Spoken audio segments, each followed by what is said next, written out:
And you know what? I kind of want to go back early to what we said about when you started, actually, and Yeah. about the kind of the comments you might have got throughout the time. How do you deal with those comments about how you started, and is it the right thing to do or not the right thing to do? How do you deal with that personally? Well, for me, I knew it was right.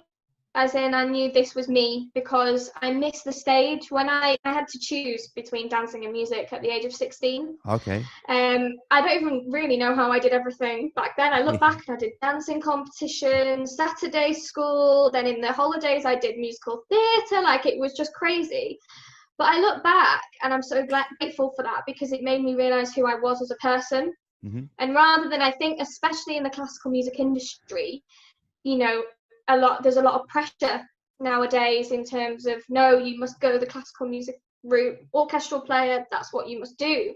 Hmm. And I got on the freelance list for the Halle Orchestra when I was in third year, and I loved it, don't get me wrong, but I knew then I didn't want to do that because I missed being Yeah. on that stage and dancing as well, and I just knew I had to do something about it. And all the criticisms that came after the video, I was like, well, it's me, like Yeah. it, or yeah, see Yeah. you later, bye. Good. You know? Good. Yeah. Because And that's what I kept telling the girls because I think it was very difficult for them as well because it's different for them in the first place. It was a bit of a whirlwind for them, but then on top of that, if they were still studying at college, people, that sort of thing. So I think it made them, realize, it's either them or, they just kind of built in confidence. It's been great. brilliant. That is so good. And you must have got so much more confidence over the years of doing this now as well. Yeah.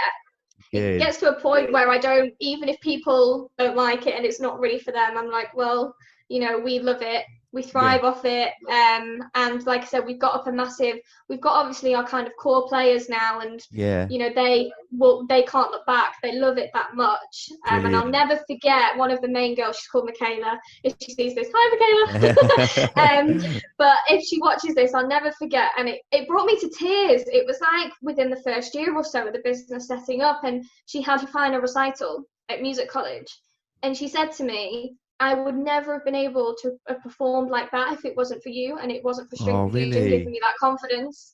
So, you can take as much as you want from this experience from String Infusion. And I say to them, we don't want you necessarily. We have different levels. You've got weddings, you've got corporates, you've got some different levels where you can be involved in. And it's all a learning curve for everyone involved. So, Mm. yeah, that Oh, made me really emotional. no, you I know? can imagine. It's made me emotional now as well. Oh.